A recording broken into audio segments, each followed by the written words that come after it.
Hi! In front of me is WIKO U Pulse, and today I would like to show you how you can operate split screen view.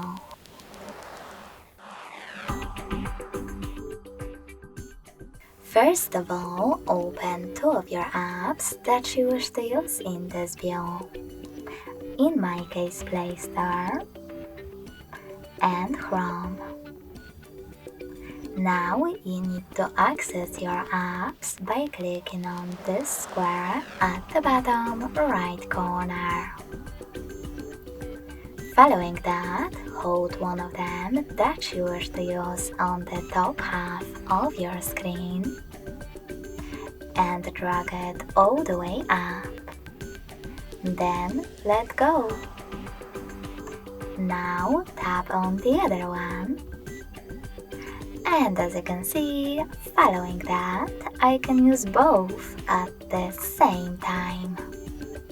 If you wish to go back from this mode, drag one of your apps all the way up or all the way down and tap on the home button.